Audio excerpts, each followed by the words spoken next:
babies.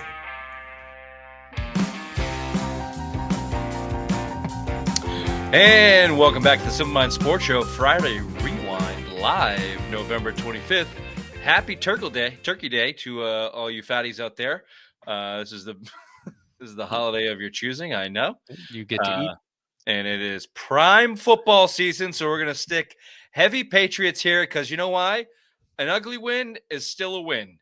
That's the deal. And I'd like to talk about all that ugliness tonight. Not talking about your mother, Ray. I want to go with some opening takes. Bobby, why don't you kick us off? Yep, certainly. The magic sunshine ride of everything coming up Pats has ended. Even though they won the game and showed something by winning when they don't have their best stuff, they now have their best players on each side of the line injured, and as well as some other key role players injured. So now we'll really get to see if Drake Maye is the sort of quarterback that can carry a team when they don't have their best shot week in and week out. And if Vrabel and his coaching staff can be the team to lead them and come up with plans to beat teams that they aren't as good as and win games against teams they are as good as they play the Bills and Ravens coming up. We'll see what they got. Really valid professional points there. The only thing that fucked it up was Ray just moaning or wheezing in the background throughout the entire open. What are you doing over there? Is your deep V 2V'd? Oh, you might hear my fan. It's a little hot down in the basement. No, it was you and your gross mouth, like swallowing. I just swallowed once. Ask your mother. No, I get it. You're a spitter. Why don't you give us your opening take, Spit Boy? Thank you there, Richard. It was an ugly win, like you said, but there's positives from it. May started off sluggish. Josh McDaniels got him to get into rhythm, short passes. See, that's you making those noise. Defense once again let an opening drive score for the 9th time this season. They adjust and don't let another score for the first quarter. Great, positives. Run defense is gone. They left a 100-yard rusher in Chase Brown, but stopped him where it mattered most. No touchdowns. Years past, we would bitch and moan because we lose these games. Now we're winning these games. That's what Mike Vrabel and company are here for, and those are the positives I take after a lackluster game. Really like the vibes here, Ray. Really like the positive vibes. It suits you well. I'm back to being a homer. I'm going full homer. I don't care the anymore. Sky was falling. Not a homer. You were never not a homer. You were just an angry cunt for a while. Yep. Now I'm just not an angry cunt anymore. Now I'm just the good pills. It's not even anger. It's just emotions. Like he doesn't know how to control them. He's like a toddler. So Sunday, it's like when Will Campbell goes down, he's like, "Fucking season's over." I never said that once. And now, yes, you did. And now we can go back to the evidence there, Raymond. Again, every single time we have this conversation about what you said or didn't say, we can go back to the evidence if you'd like. But it's good. It's good to see your positivity shining through today. And I'm glad I don't see the light. It seems like you have the light in front of you this week, which is good. That's good. In front of me last week. I didn't know what kind of Richard we'd have tonight, so I made sure. Wrong adjustment. My opening take is, here's what I don't want to hear. We shouldn't have won that game. They shouldn't have won that game.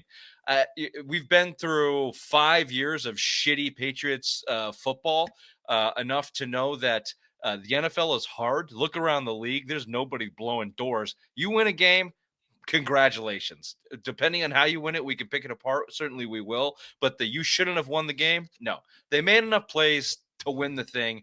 And that's what counts. And you're 10-2 atop the division, staring a bye week at the playoffs. It's as good as you can ask for. Let's talk about our concerns, but it's in terms of the game itself. Yep. The expectations were high, probably too high. They probably remain too high for this team. But just don't give me that they shouldn't have won. I just think it's not a useful comment or commentary on it. Why shouldn't they have won? What the fuck does that even mean? What does that even mean? Because I played poorly? They still won. So what is that a sign of a good team or a bad team? I hate that. I think it's just dumb. I think it's just a dumb statement in commentary. And it's been getting on my nerves most of this week since that game. So there you go. That's what grinds my gears. Show rundown, Patriots, Bengals, reaction, of course, a lot of football. We've got 10 questions from the bot pod, I do believe. We've got simplest lines of the week. We've got some early lines to check in on. A lot of football this week. Maybe some Celtics talk if we have time. Nah. Friday Rewind live Tuesday, November 25th. Welcome to the show. I got something troubling on my mind. I got something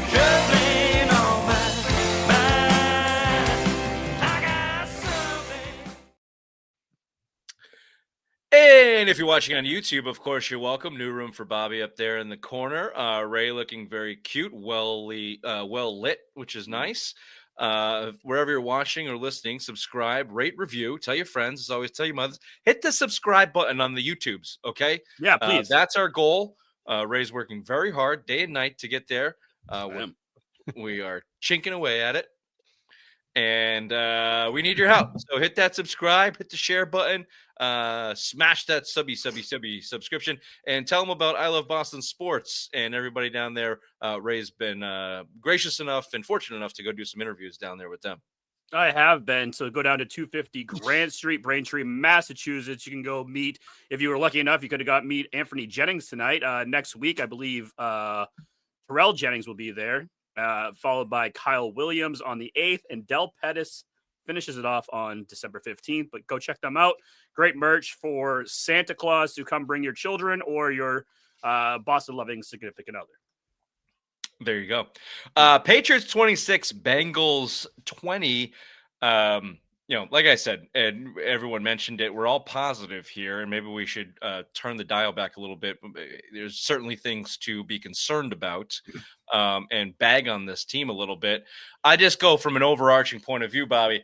You're week 12. You haven't had a bye week yet. You've been charging ahead. You've been at 100% effort mentality. It just seems like they've been on every single week. Every time we expect them to have a down week against maybe the Saints or get outclassed by the Bills, they show up, and they've been doing it 11 straight weeks. And now you come into what is probably turned into, well, maybe the Jets, but that was a Thursday night game. That was kind of weird. What turned into probably the easiest landing spot on your schedule after 10 days of rest, one of the worst teams in the league in the Cincinnati Bengals, a quote unquote trap game. And that's kind of what it felt like. They felt just off in all aspects of the game, right from the beginning. I'd like to drill down into the bigger problems with this team that can come back to hunt them, including red zone offense, which is number one on my list. But I know there's some more we'd like to talk about.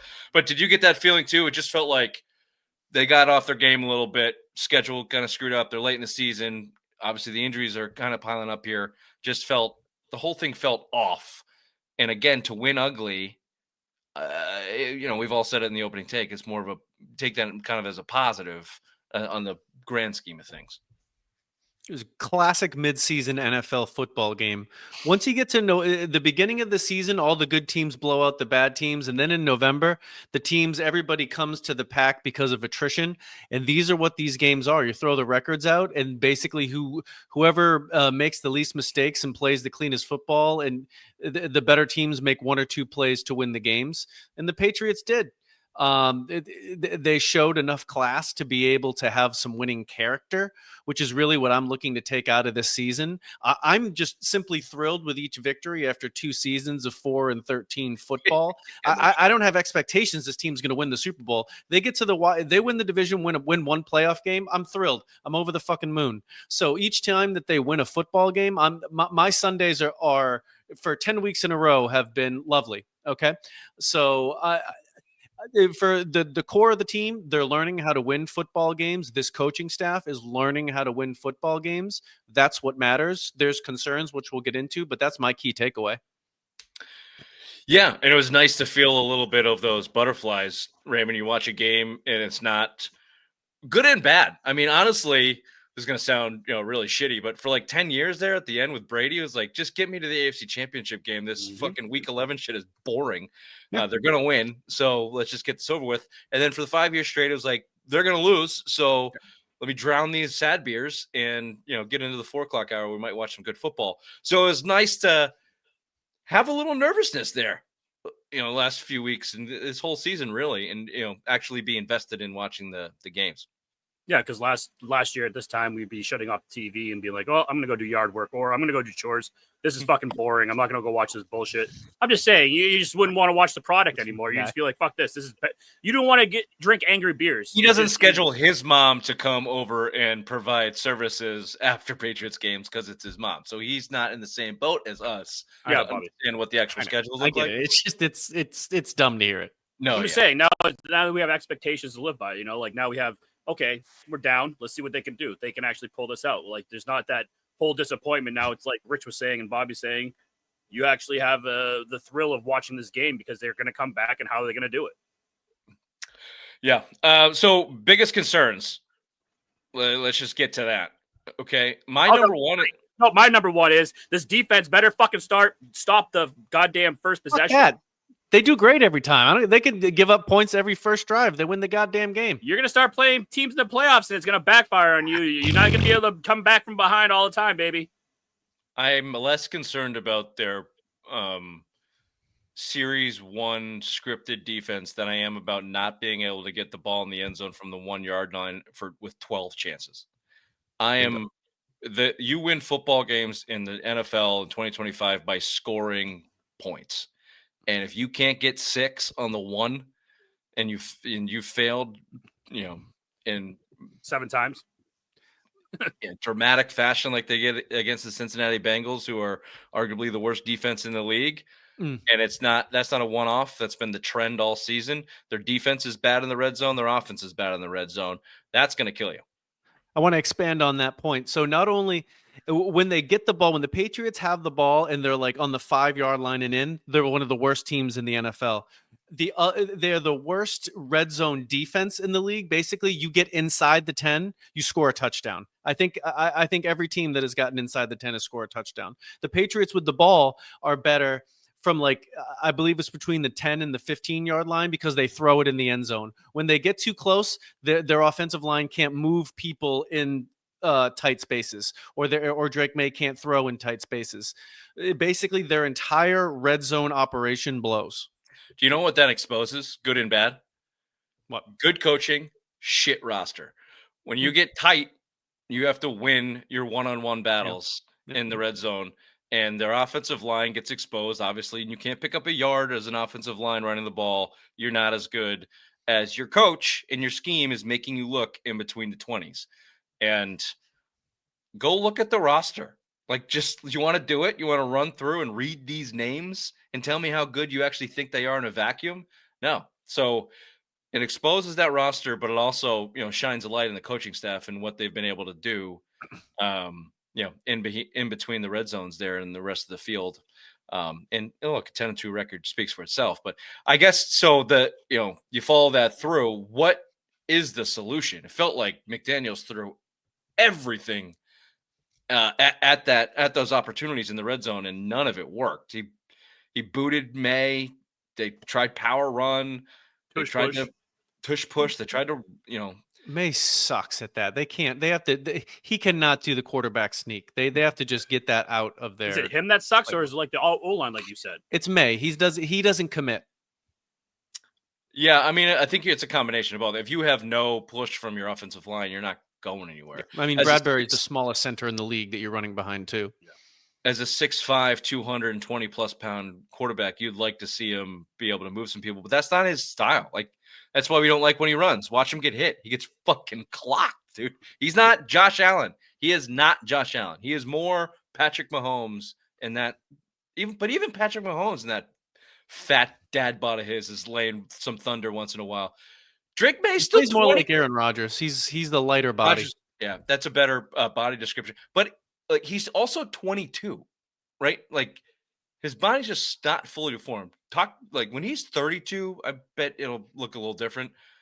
But that's neither here nor there. I don't know how they fix it.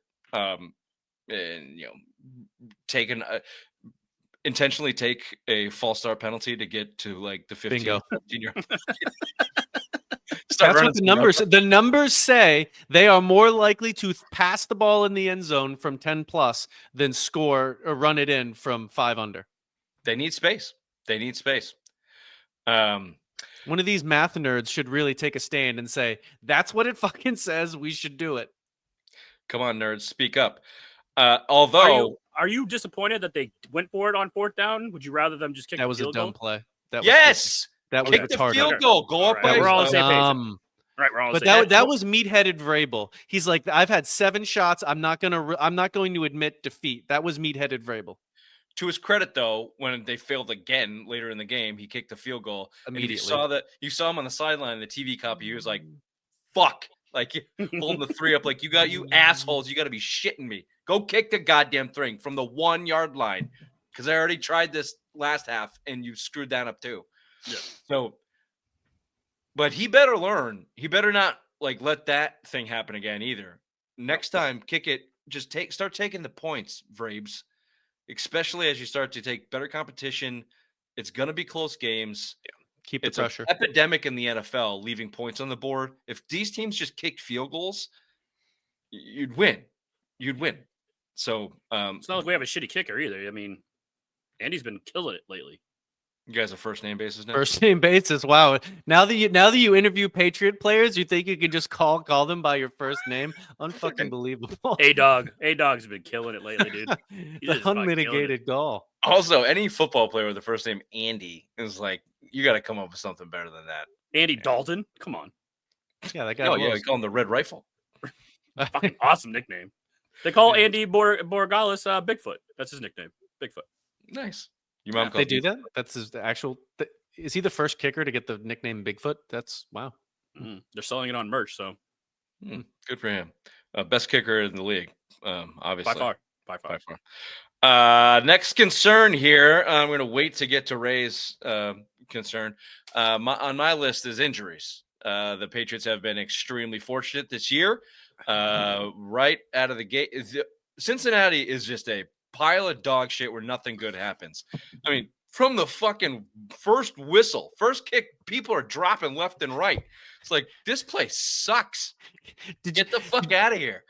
Did you notice during the pregame, like right before the game show, they showed the Patriots dressing in the visitors' locker room? It literally looked like Raymond High School's locker room. Like it was the visitors' locker room in the Bengals stadium was like literally a high school stadium. It's actually metal lockers they bought from Staples. It was a metal locker. Drake Maye was at a standalone metal locker. They made, did you see, I don't think we touched on this show. They had like their Ring of Honor ceremony this year. Corey Dillon and Boomer and Collinsworth. And all. They made them pay their travel expenses and their hotel and everything. Corey Dillon went out and like ripped him a new one on social media. He's like, There was someone else too. Franchise. I'm never fucking coming back to this place ever again. Fuck the Bengals. Nice. What were you saying, Raymond? I think there was someone else that was bitching about it too. Like they and like put it out there, like and showed like the emails and stuff. So all the receipts, pretty much saying like, yeah, they didn't do anything for us. Yeah, Cheapest organization in the league. Yeah, and it obviously breeds bad fortune, misfortune, which leaked onto the Patriots.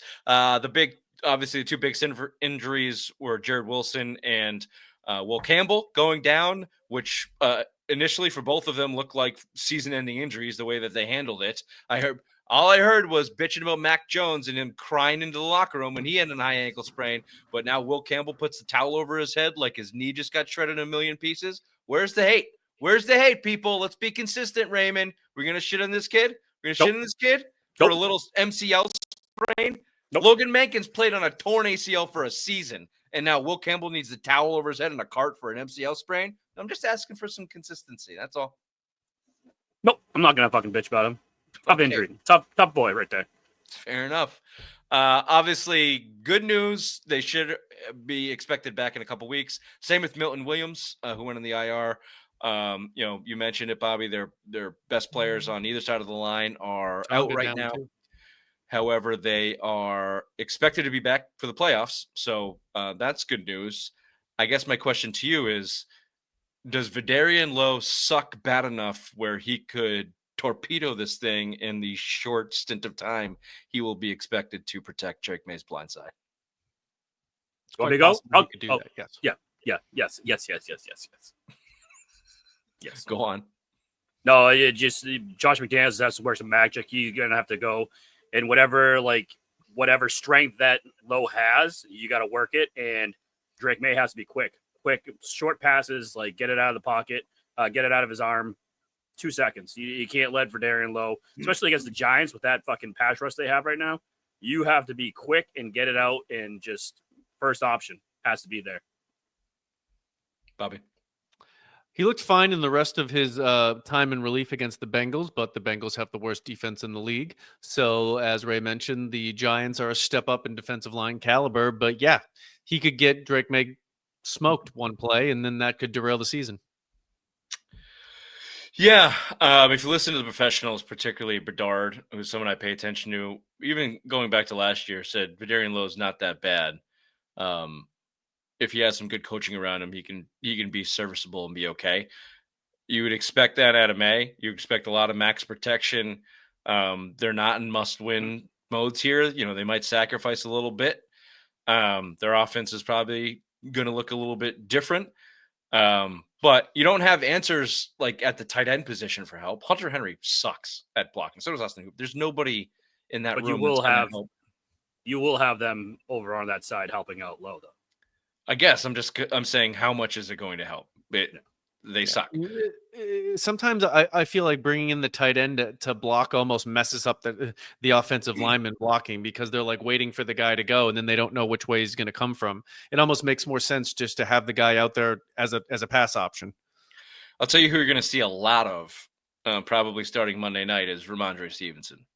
You're going to see a lot of him in pass protection as a running back, staying in and helping on that block. And then Ben Brown is serviceable at left guard, I guess. Jared Wilson has been no great shakes this year as a rookie, playing out of position. It may be a wash, honestly, between those two players. None of them can run block for shit, and they're both liable to give up a clean rush to Drake May at any given time. So we'll see. And then wait, what was the Moses thing? He shit his pants. He shit his pants. So that's what it sounds like. But I don't like how Vrabel keeps going out there and like kneeling down with these guys and like. He's a player's coach, Raymond. I know, but I still don't like that. I don't like that because I thought Morgan Moses was like really hurt, but evidently he just shit his pants and had a boo-boo belly. Well, I mean, that's his MO now. So the first time he doesn't go see a player on the field, he's going to be like, what the fuck, coach? Well, if Ramondre Stevenson goes down, he's going to stand right at the sideline and be like, fuck, great. And we would all respect that because we would be like, yeah, okay, we get that.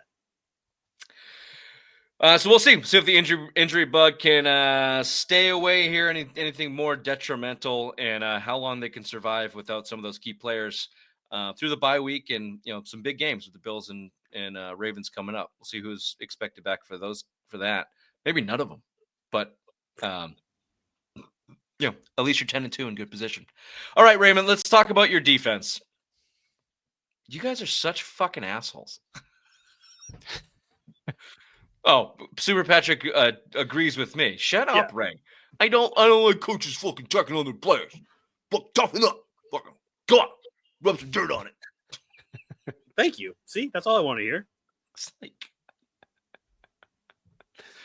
stupid. Let's talk about Ray's biggest problem here, his biggest concern, which he keeps talking about. I'm fine, thank you. Yeah, okay. Cholesterol on point. Yeah, diabetes, none. Hairline, spotless. Very good. Yeah, I stand corrected. Dr. Seuss is giving a clean bill of health to everybody who's seen. Guy rhymes a lot, though. You keep talking about this run defense. Do you know what, like the bottom of the concern list I have is fucking run defense. I don't give a shit. You know what I give a shit about?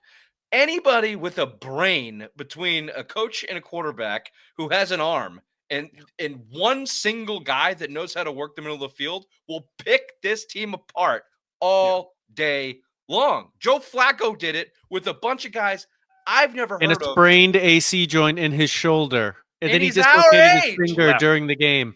Fucking older than us. Shoulder. So I don't know what that team is. You would have thought, it was Josh Allen, but he's not that type of quarterback, I guess. And the Bills are a fucking shitty franchise and just stink. Definitely not that guy. Lamar Jackson's not that guy. I don't know if there is that guy in the league right now. You don't play him. Matt Stafford probably puts up 500 yards on you. That's the guy, maybe. I don't know if you have that guy in the schedule, is what I'm saying. But actually, don't sleep on Tua last week of the season. Watch out. Watch out for that being a fucking trap game. Hopefully it's snowing out and Tua just doesn't know what the fuck. I'm just saying, if you want to be concerned about one part of this defense, I'm not concerned about their run. I'm concerned about you have no pass rush, especially since Milton Williams is out. Your edge guys suck. And The middle of your field is barren with Craig Woodson, who has been okay for a rookie, I guess, but you have zero coverage options in the middle of the field. And even if you want to go outside, when Carlton Davis is your best cornerback in a game against the Cincinnati Bengals, that's a problem, Christian Gonzalez. You've been exposed. You're not as advertised. You can't get burnt by a no-name guy for a touchdown because you fell asleep and then go ask for a Sauce Gardner contract, which we all know is coming. So that's where my red flags are going up against. You can't stop the pass in this league. You're fucked. And their pass defense stinks. I think kind of outright. They just haven't played anybody that can expose them.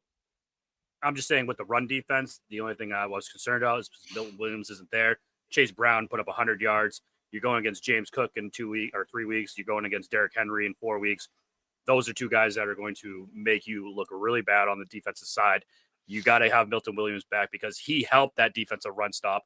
And without him, it's exposed. And that's what I was bringing up, Richard. Oh, that's fair enough.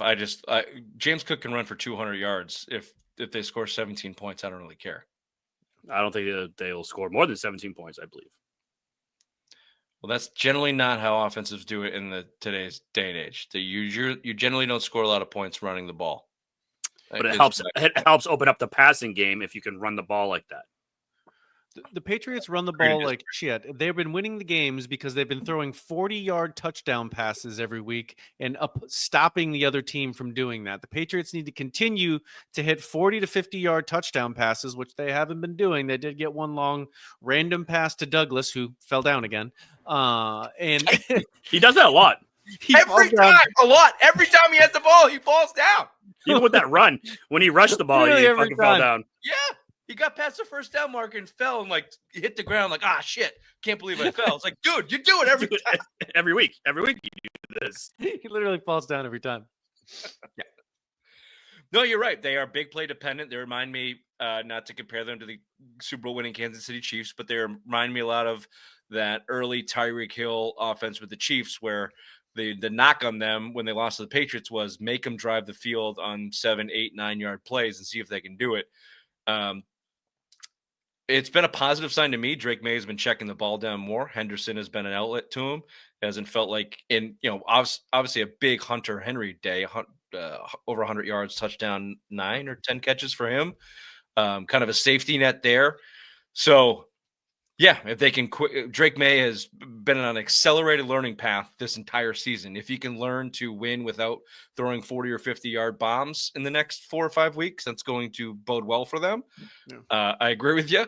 But if they can't, when they eventually lose, we'll probably look at that and go, well, they couldn't accomplish that offensively, and they let too much go defensively in the pass game. Derrick Henry went for 300 yards, but it was really Zay Flowers in his 150 yards catches on 3 catches that killed him for 2 touchdowns, whatever. Or Lamar Jackson running like Justin Fields because someone on the defensive side of the ball for the Patriots doesn't understand that the quarterback can also run. That might be a problem to address as well. We'll see.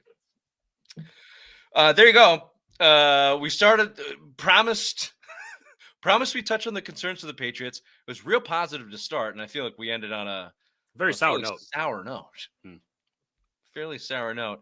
You got the Giants on Monday Night Football, and I don't think that's not calling that a cakewalk. Kind of learned our lesson. Yeah. No, they're reeling. They need that bye week, and they competed with the Lions on Sunday. I mean, they got to throw everything at the kitchen sink at that game to get that win. Realistically, all they got to do is go 4-2 to seal up the division, and that's one of the ones they got to get. Mm-hmm. Yeah, they got to pull it out. All right, we'll see you next Tuesday to talk about that. Before then, we're going to do some headlines.